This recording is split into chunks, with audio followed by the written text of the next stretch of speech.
Tikulandireni omvera athu nonse kulikonse kumwe muli kuchokera mzigawo zonse zinayi za mdziko lino. Dziwani kuti ifa Dreams Media timakunyadirani kwambiri chifukwa munapanga chisankho chotsatira ife kuti tizikupatsirani zonse zomwe zikuchitika mdziko muno. Masiku angapo apitawo tonse tikukumbukira bwino kuti tidabweresapo ripoti lina limene makapaka lidafotokoza kuphedwa kwa dotolo wina amenenso amagwira ntchito ngati mphunzitsi pa sukulu ya kuhesi amene adachitidwa chipongwe ali ku nyumba kwake ndipo adaphedwa imfa yodabwitsa kwambiri pene tonse tikudziwa kuti adachita choomberedwa kumutu.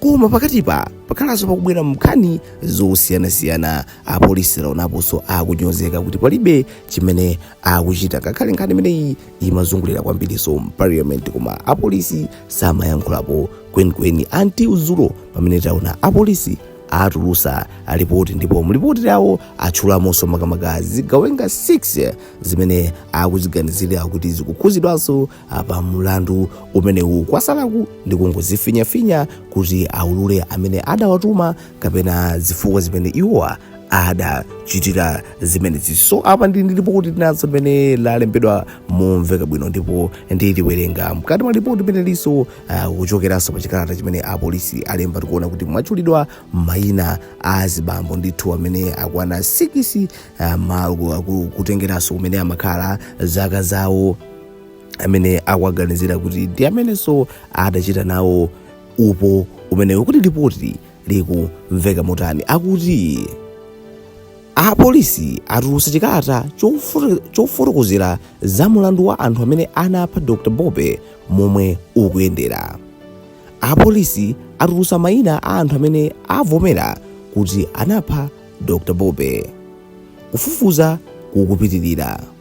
Mayina a Zigawenga ndi awa: Namba 1, Rafaelo Msalanyama wa zaka 38 yemwenso ali wa apolisi wakale kuchokera kumene ku Mozambique. Wachiwiri, Isa Ali wa zaka 47 amene amachokera m'mudzi mwa amachemba tiye jalasi Mangochi district. Wachitatu, Santos Chamamba wa zaka 54 yemwe amachokera ku mudzi wa Abilitu tiye Ndamera Msanje district. Wachifolo, Maxwell Elia wa zaka 52 wochokera m'mudzi mwa Chimombo tiye Chimombo Nsanje district. Namba 5, Charles Chikafa wa zaka 62 wochokera m'mudzi mwa Nkwinda tiye Chigalu Blantyre district. Namba 6, tikuona kuti ndi Peter Chimenya wa zaka 50 wochokera m'mudzi mwa Kazembe tiye Likoswe Chilazulu district.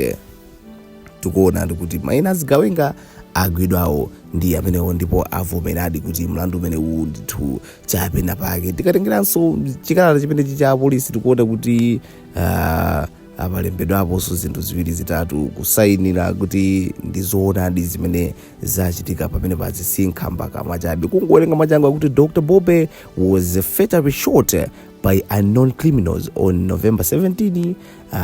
Dotolo la Bobe malemu adaomberedwa ndi anthu osadziwika Zigawenga zosadziwika pa 17 November 2025 around 11 madzulo umenewo kunyumba kwawo kuchigumula ku Blantyre kumeneko.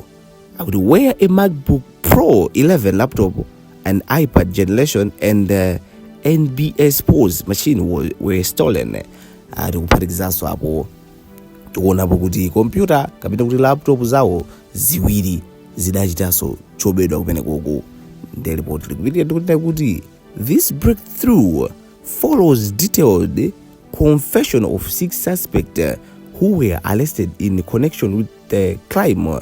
The individuals in custody who provided explicit accounts of their laws. Chabwino tikuonanso kuti angotchula makamaka mayina amene wakoma yasindika report kuti kuti anthu amene wawa ndi 6 amene akwanisa kuvomera makamaka kuganizidwa kwawo kuti iwo ali connected ndi mlandu umene zidayendera. So apolisi sadafotokoze detail koma nkutheka wina ankakagulisa kaya ndi malaptop amene adabawo ndi umene wagwidwira china chake chilipo ndithu chimene apolisi sadachiyike pa tebulo, koma apolisi angosindika kuti anthu 6 amene wawa a Rafaelo, a Isa, a Santos, a Maxwell, a Charles komanso a Peter ndi amene avomerezwa kuti akukhuzidwa ndi imfa ya Dr. Bobe. So makomenti aliko ambirimbiri, koma ndimanena kuti ndisadawerenge makomenti kuchokera pamodzi pano, ndipafuna ndizimvanso makomenti anu kuti inu muyikapo kuti chani makandemanga yanu ndiyotani pa kumangidwa kwa makamaka Zigawenga zimenezi. Comment yoyamba from Gizia akuti anthu 6 awa amangidwa pa nkhani yokhuza kuphedwa kwa Dr. Victoria Bobe. Chabwino awa tikuona zotango bwereza mayina ndikho ribanda kuti ntchito yokutamandika kwambiri dziko mapolisi maka kuti afinyidwe kwina kwatukwana. Chabwino uyu ndi makamaka Alfred ameneyo angokomenta kuti DPP okaoka. Chabwino sizikugwirizana. Oh bro, great job. Apita kuti well done polisi. Chabwino Bright kuti tudikira zambiri. Helena kuti awa ufunika kunyongedwa ndithu khozi sizoona mwina ena atengerepo phunziro. Blessings kuti koma ena ondenda zigogotu. Priska kuti kulakwa. Sunweda kuti mfeed za anthu izi suzigo kuti abwere tuoche nkhani yavuta apa ndiko mangidwa kwa Zigawenga zimene zidapha Dr. Bobe, zomwe akaziwerenga pamodzi zikukwana 6 mayina awo tachula. Taonaponso kuti winayo adali wa polisi kumene ku Mozambique amene ali Rafaelo Msalanyama.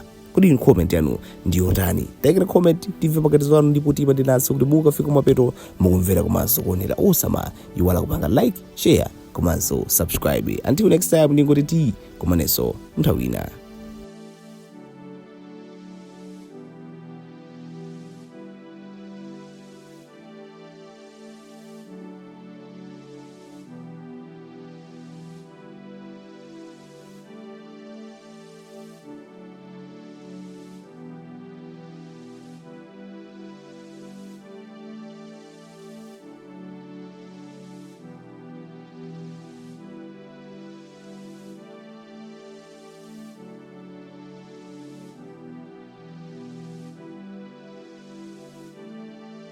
Tikuyamikeni komanso kuthokozani popanga chisankho chokhala pamenepa kumvetsera komanso kuonera zomwe takubweretserani.